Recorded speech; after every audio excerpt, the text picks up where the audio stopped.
Adam here with Subwizard Podcast, and welcome back to the Commute. If you've been watching my Star Wars conversations, the latest one just dropped on Monday.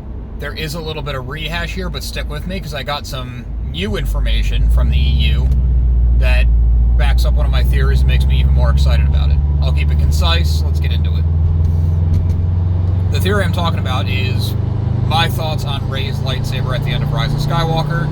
If you still haven't seen Rise of Skywalker at this point, I doubt you're watching me drive my car talking about Star Wars, and I doubt you care about spoilers, but just in case, spoilers for the end of Rise of Skywalker.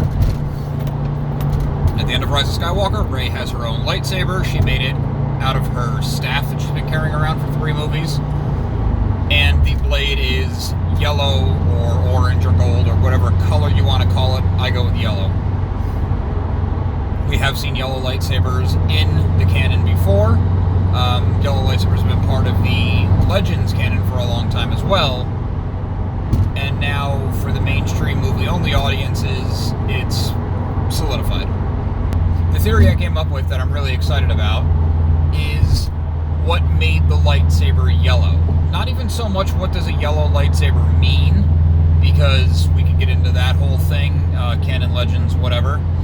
But where did the actual color come from? A little bit of a tangent here. I've been working on a comic book and learning color theory for it. That'll come out later this year. Stay tuned. And in learning color theory, now I did have to do some research to look up this terminology. I'm not that smart. But in subtractive coloring, you take green and blue, you get yellow. Pretty basic. Okay, cool. In additive color theory, which I like even better for this Star Wars theory, you take blue and green and red to get yellow. I really like the additive part because it's the parts that become the whole. If you take Rey and her journey into being a complete person, not just waiting for this family that abandoned her to come back, and her Jedi journey, her main teachers were Luke, Leia, and Ben Solo. And I don't mean Ben Solo as a teacher as in literally, but they were part of the dyad, they were connected, and he literally funneled his, and I believe Leia's life force into her to save her life at the end. My thought is that she took the blue crystal from Leia's lightsaber, she took a green crystal from Luke's Jedi Master lightsaber, and she went back and retrieved Kylo's red lightsaber and took a crystal from that, put them in, the parts became the whole, additive. She put it into her staff, which is her tie to her scavenger roots and where she's come from. It all amounts to the weapon being an embodiment of her, which goes along with the Jedi code of this weapon is your life. It all just fits so well. So we obviously knew she had access to Leia's lightsaber and even the Skywalker, Anakin and Luke's lightsaber for a blue, but the theory works better with 3 crystals, and that she would have taken the blue from Leia's because she buries him at the end of the movie. In the Rise of Skywalker visual dictionary, which is way bigger than the other visual dictionaries that have come out, and it's amazing with the insights, the caretakers on Ahch-To had Luke's Jedi Master lightsaber and had it locked away. It stands to reason that she would have had access to that. And we saw Rey do crazy things with the Force with a level of power we've not seen before, so I don't think it's a far stretch to think she could have gone back to that moon and pulled the lightsaber out of the ocean. I don't see that being difficult for someone like her.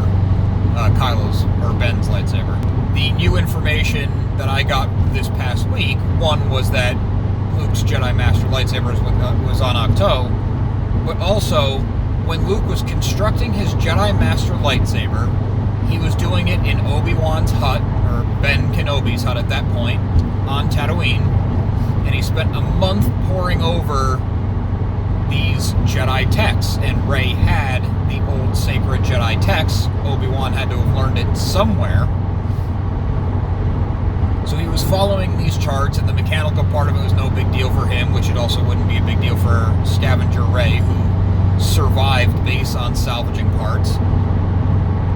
But it said that an ideal lightsaber build has 3 crystals.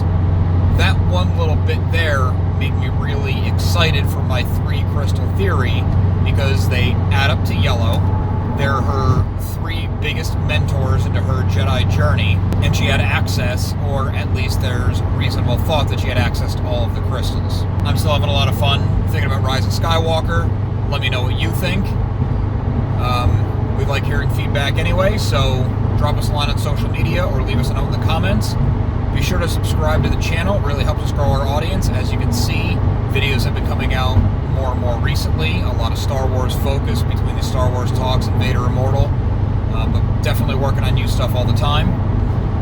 Make sure you listen to So Wizard Podcast every single week, wherever you get your podcasts. So Wizard Podcast can also be found on Patreon, where for a very small monetary donation to help support the show, you get bonus content, and Joey's working on even more bonus content coming along with those tiers. Definitely don't forget to go to SoWizardPodcast.com for reviews, recommendations, merchandise, and more. Thanks for taking this ride with me.